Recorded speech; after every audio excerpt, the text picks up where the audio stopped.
What's going on, everybody? Welcome into another episode of Fantasy Alarm Sports Talk. I'm your host, Howard Bender. With me here, Jen Piacenti. Jen, we've done the group conversations a couple of times since, but I feel like our one-on-one time just hasn't been what it used to be, and I've missed you so. Yeah, I actually wanted to bring that up. I'm feeling like just one of the other five kids.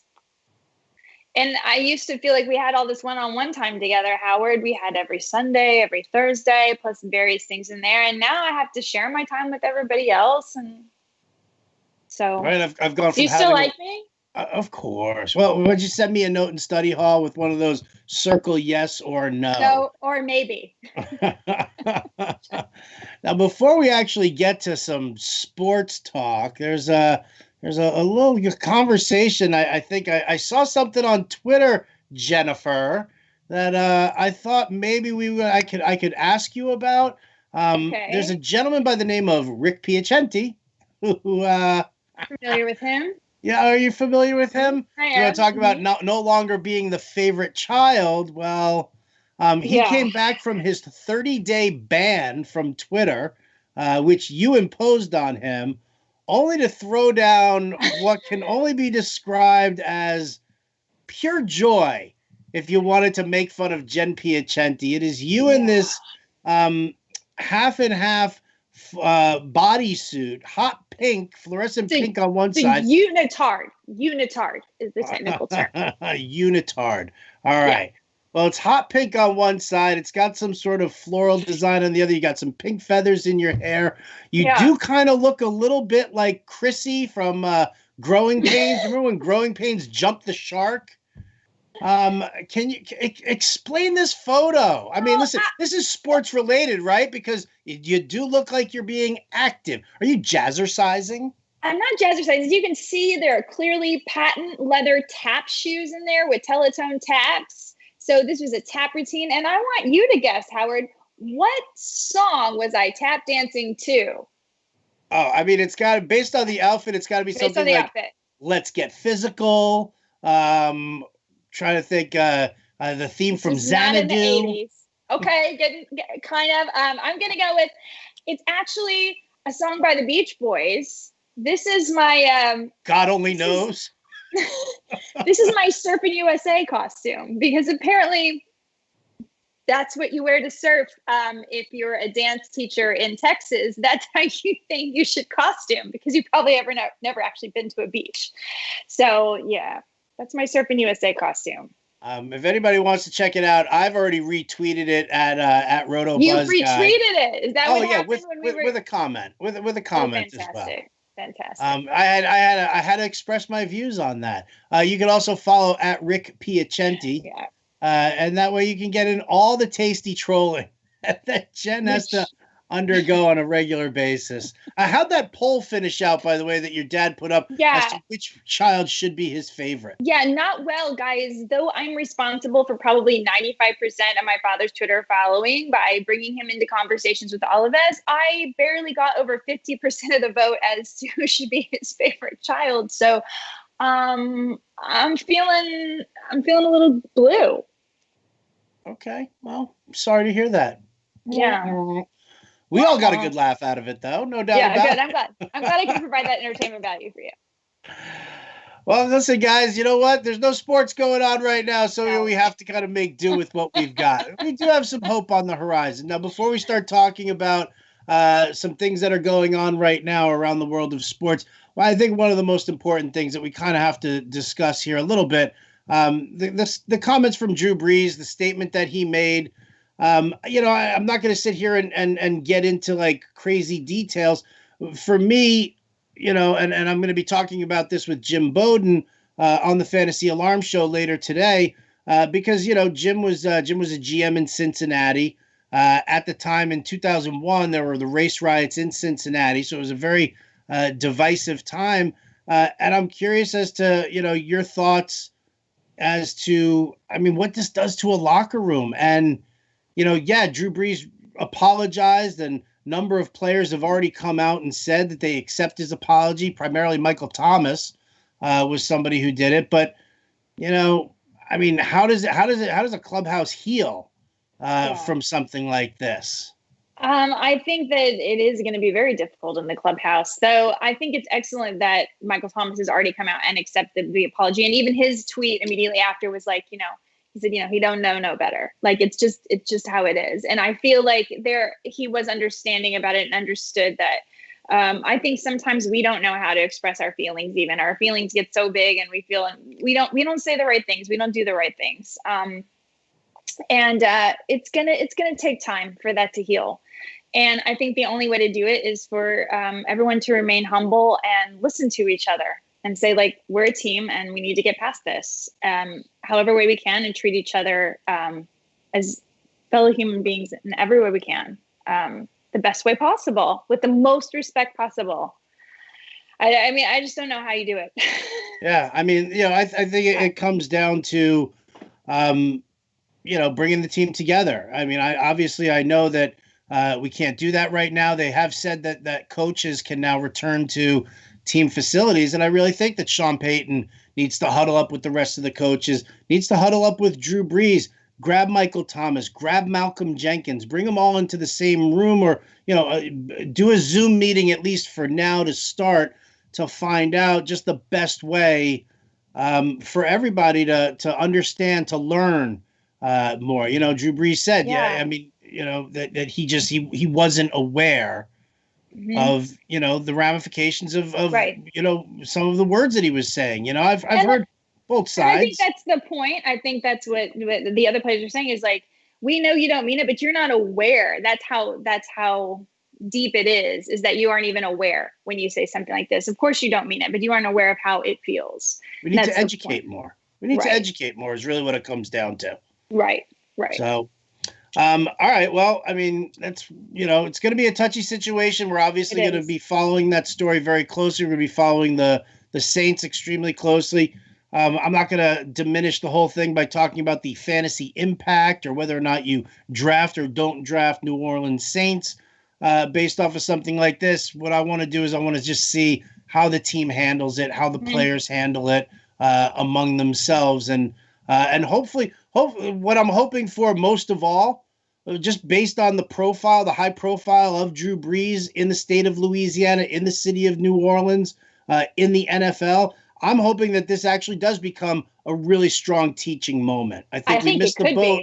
Yeah, I think we've missed the boat on a number of different occasions, and I'm hoping that this one really becomes more of a teaching moment for the world. I absolutely think it can be, and it can be an example of, like, figuring things out and moving together forward. And I think it's a great teaching moment, and it could be a key to their success ultimately. Even the fact that they get this close and get to know each other and talk to each other, and maybe they'll end up even stronger. We don't know, but you're right. I think this could be a great teaching moment. All right. So we'll move off of that. Let's talk about some other things going on. We could stay in that division, actually, the NFC South. Some news reports coming out about the Tampa Bay Bucs. I almost called them the Tampa Bay Gronkaneers again because, I mean, let's face it, that's what they're all about right now. They really are. Yeah. I mean, even to the point where Bruce Arians came out and said that his base offensive scheme is going to be a 12 personnel scheme, which is 2 tight end sets. Even throughout the possibility of a 3 tight end set. So you've got 1 tight end who probably does a little blocking, 1 who does a block and release and the pass catching. There are a couple of things about this scheme that kind of shake things up a little bit here. So, on a number of levels, it's like, what do you think about Brady and Gronk? Is that like a stackable thing for you? Like, I mean, you can get them both fairly late in drafts. I mean, I think Gronk and Brady are probably going anywhere around like 9 through 12 of a 15-teamer there. So are you, because I got to tell you, you look at the Vegas totals for the Tampa Bay Buccaneers, and I mean, it's crazy. It really is, because they are automatically, I mean, I've got people who are saying that they are an 11-win team after going 7-9 last year. I've got people, the odds, the money line for them to make the playoffs.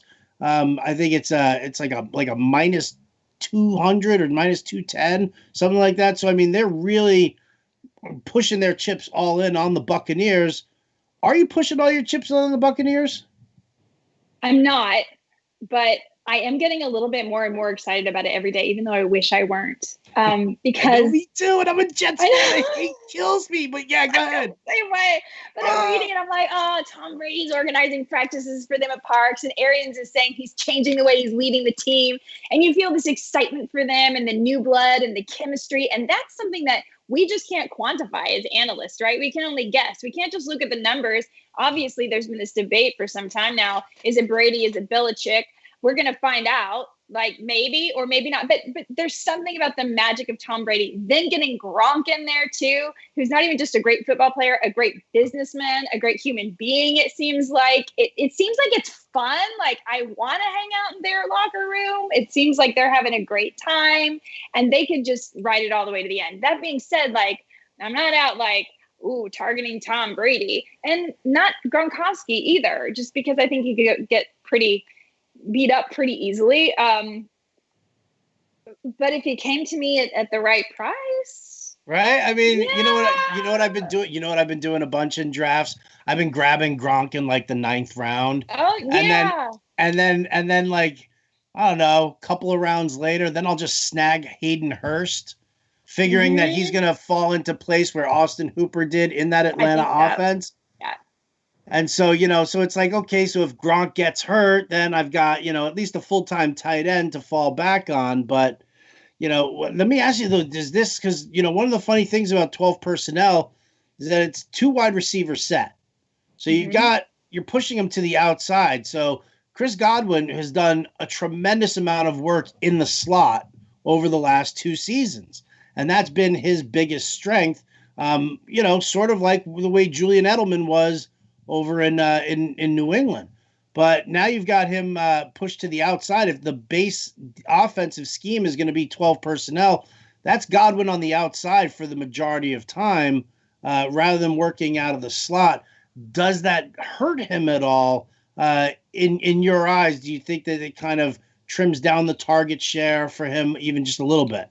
I think it might a little bit. Yeah. I mean, but for me, I'm nervous about taking Evans or Godwin at the price they're going at, just because it's pretty expensive. I think one of them is going to pay off really well at least. But even last year without Tom Brady, it was kind of one or the other. I fear that it may be more this year, like they're both good, but they're both not as good because now there are the 2 tight ends. And I just feel like they may not have those bonkers numbers the same way. Also, Tom Brady's arm isn't the same as Jameis Winston's. So just the whole thing might be a little bit less. So yeah, I might take a 10% off Chris Godwin for that. But I already was not necessarily targeting either of those 2 receivers, even though I could be totally off base and they could both be absolutely freaking fantastic. Again, Bucs are just, they're not really in my game plan when I'm drafting. Not in your game plan. Just probably dumb. I mean, it's kind of funny, I don't think it's dumb. I think, with the number of drafts that you're probably going to end up doing, and I'm sure you're going to end up doing a ton of these best balls that John and Pemba is running over, for Fantasy Alarm. By the way, if you guys want to get involved in these BB10s, it's $10. He's running them every Wednesday and Friday at 8 p.m. Eastern. Follow at JMpemba777 on Twitter, and he'll privately send you the link to get in if you are interested. $10, you can win 100. These BB10s are going to be absolutely insane. So I figure you're going to end up at some point, are you not, Jen? You're going to have to take a share of 1 or 2 or 3 or 9 of them. I will. And I'll still take Chris Godwin over Mike Evans, I think, because of Tom Brady's, how he used Julian Edelman. And I think ultimately that's going to be a comfortable spot for him. Well, it's one of the things that Arians does like about Brady very much is that, he's got the ability to get rid of the ball quickly and accurately. Like you couldn't get Jameis Winston to do that if you paid him millions of dollars. Now, what about the backfield for the Bucs? This is another interesting story that's starting to break right now. Bruce Arians says, hey, at the right price, I might be interested in Devonta Freeman. And I think that's not a bad idea. I think at the right price, they should. I've actually thought they were going to do that a while ago, though. When they got Keyshawn Vaughn, I think we all thought, okay, well, they're done. But the right price, why wouldn't you put Devonta Freeman on the team? What do you got to lose? I mean, couple $1 million. Yeah, but big deal. Couple $1 million. You're going all in this year. You've got Brady. You've got Gronk. Let's go for it. I mean, what bothers me, I guess, is that they used a high draft pick on Ronald Jones a couple years ago. They grabbed Keyshawn Vaughn as a decent draft pick this year. So I know that Arians likes his running backs to do everything: pass block, catch passes, run out in space. Do what they need to do. Might want a team of veterans. I mean, Rojo wasn't so good last year, right? He was very streaky. Right. He's played 1 year. Keyshawn Vaughn, who knows? And there's not going to be training camps maybe and blah, blah, blah, blah, blah. We don't know what's going to happen. Why not go ahead for a couple $1 million, get you one more veteran? Sure, maybe he's a bit of an injury risk, whatever. But isn't Tom Brady? Isn't Rob Gronkowski? So get yourself one more vet. Why not? I would. Couple $1 million. I don't know. Did you see how bad Devonta Freeman looked last year? Yeah, I did. Awful. I did. He looked awful. Like I'm sitting here like fighting the battle for David Johnson over in Houston, and everybody's like, "Oh, he's terrible. He's injury prone." Blah blah blah blah. And now it's like, oh hey, but Devonta Freeman on the Tampa Bay Buccaneers. Well, wouldn't that be special? Really? Like, I mean, Freeman looked atrocious last year, even in comparison to David Johnson. And David Johnson had a trash year too. That's true. I mean, that's true. But I'm just saying, I think a couple $1 million and you've already gone this far in. Why not? He turned down $4 million for a year in Seattle. Turned it down. Yeah, but that's not the opportunity to play with Tom Brady. Oh, this is like a special team that they can probably do. I mean, look, I don't care. I have no Tom Brady love. I'm just saying I think certain players might want to be part of it. They may believe that there's some magic going on down there and they might want to be part of it. So Devonta Freeman might be able to do it for less. If they can make it work, it's a business. I'd try. Put on my accountant glasses here. Oh, there you go. Oh, Jenny's putting on her smart glasses. Now, would I draft him? No. No. But as a Bucs, owner, I would buy him for a couple $1 million. Can we turn that into a GIF? Can we turn that into the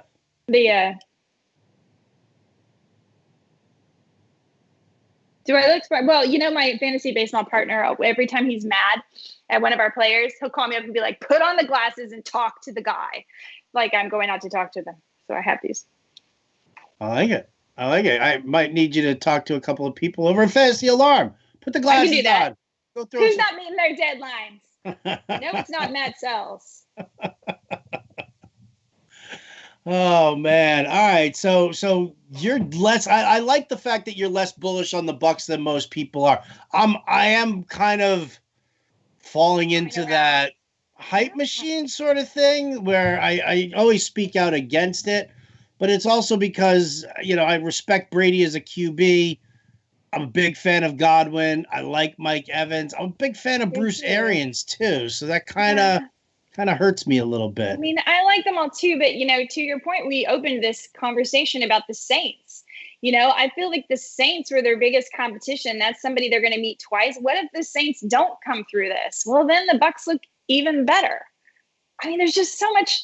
Who knows? Jim and I broke down the Tampa Bay Buccaneers on yesterday's Fantasy Alarm show. We went through the schedule, and we actually had the Bucs as like a 10-win team, and and that was after saying that they got swept by the Saints.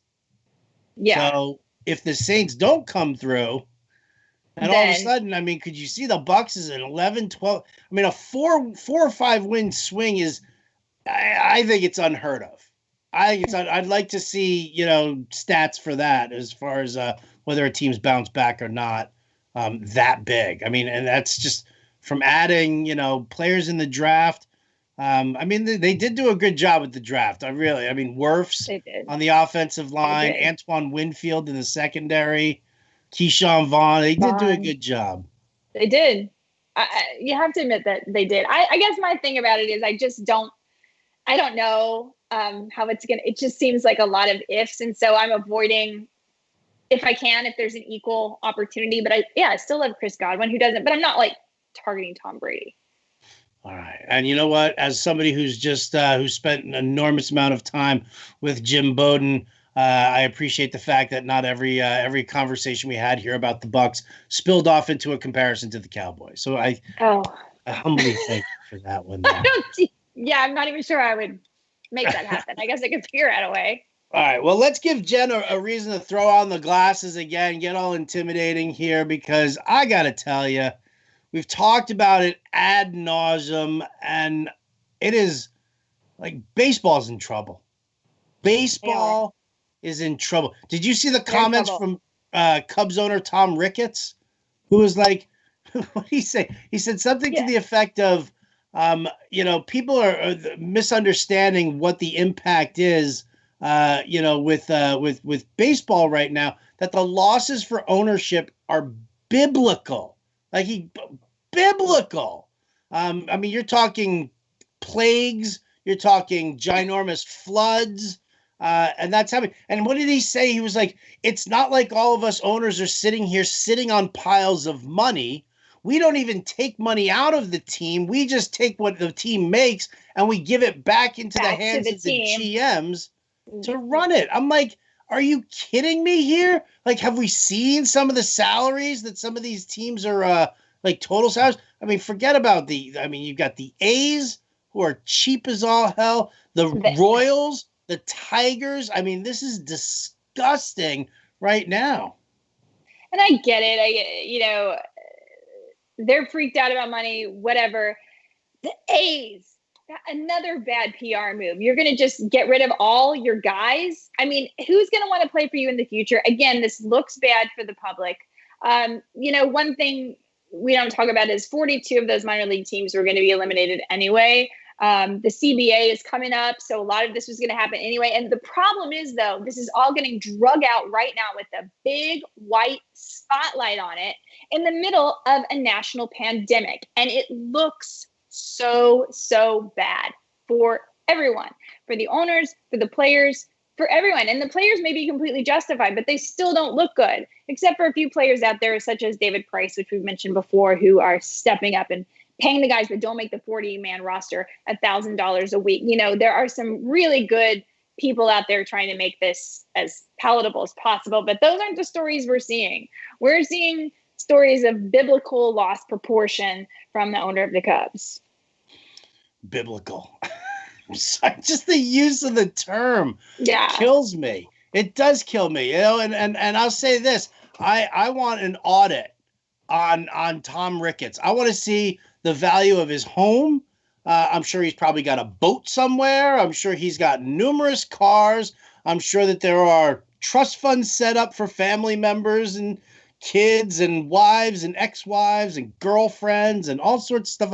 Like I want to, really, if you're not pulling any money from the Cubs here, Tom, what are you doing? Like, I mean, is he just writing off expenses left and right? I think it's garbage. Probably. He's probably writing a lot of it off, actually. I'm sure it all has to do with the way that he's protecting other money he has.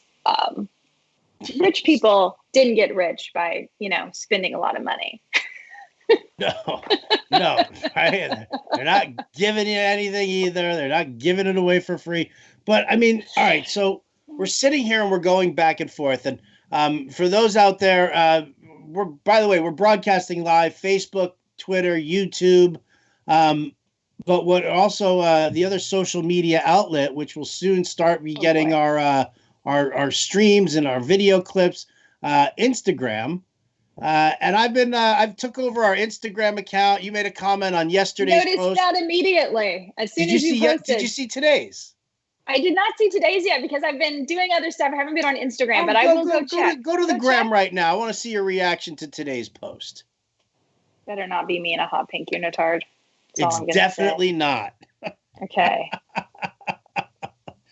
So for those of you who missed yesterday's, the post was things we like better than MLB owners right now, and it was a picture of a yes. Well, that's today's. Hot pink though, so we could reenact this. Yeah, we could if we weren't quarantined. So yesterday's was root canal, getting a little drill in the tooth. Today was the kick to the groin. Mm-hmm. I mean, how bad is this for baseball right now? Like, how do you bring back fans, the NBA is already talking about that. What the dates July that they're 31st. coming back.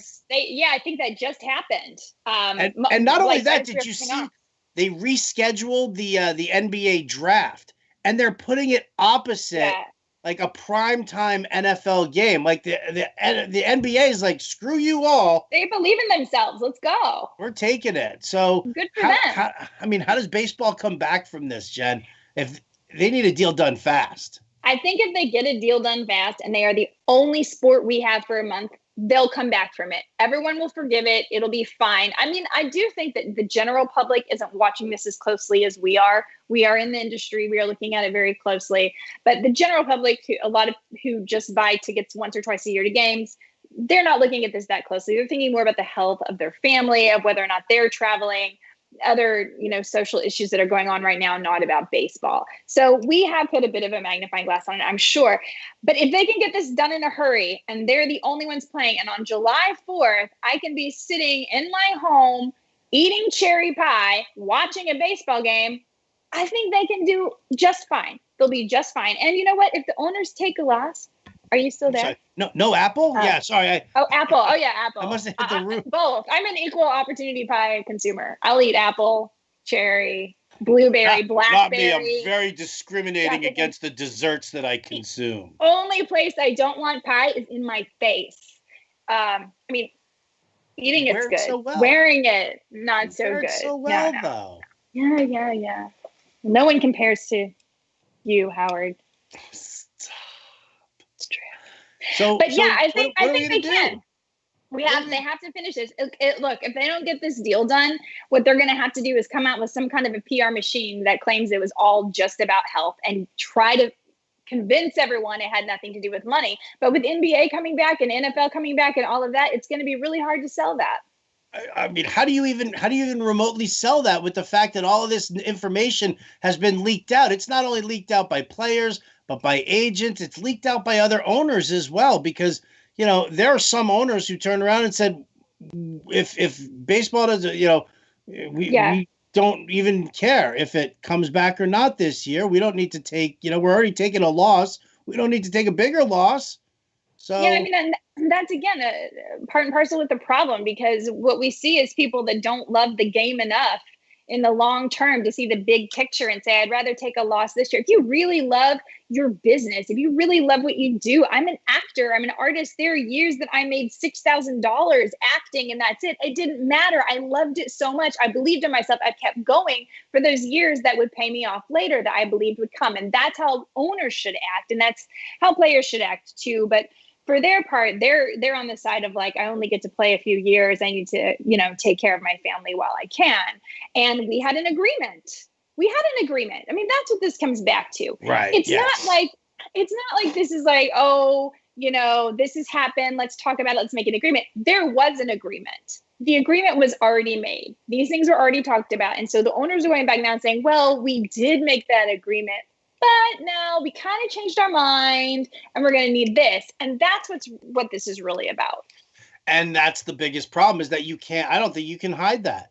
That. If this 50 game season, like that default, that safety net that they were just like, well, we'll just go to 50 games as, if we can't come to some agreement there, like, I mean, even that right there, a slap in the face to the fans to know that other sports are doing everything they can possibly do to come back. The NFL is doing everything it possibly can to ensure that the season starts on time. They're making contingency plans for if they can't. Right. But hockey and basketball have both come up with legitimate plans to do it. And they, yes, they started the season and now they're trying to wrap up their season. The fact that baseball, owners and players can't get on the same page right now to start the season is really unfortunate too, because when they first made this agreement, it seemed so positive. It was like, good for baseball. They're already going ahead and making an agreement. Both sides are compromising ahead of time. This is a new MLB. They're going to lead the way for all the other sports too. And true to form, here we are in extra innings, waiting for someone to just finally end this one. How about this? A report here from John Heyman of MLB Network. Owners are steadfast in seeking to end the season around November 1st, which, I mean, come on. November 1st, if you're not going to start until July, so you got July, August, September, playoffs, what? I mean, how are you going to run the playoffs in just October and then not have that happen in November? Yeah, no, you'd have to start playoffs in September. Gross. I don't know. What does Jim Bowden have to say about this? Does he give us any insight? He hates it. It's driving him nuts. He just wants baseball back. I know. I feel for him. I think every time we have our roundtables, and I can see how really he's like a kid that can't have candy, and he's been without candy for months and months, and we're saying you can have candy next week, and we're saying never mind, the candy shipment's not here, and it's terrible.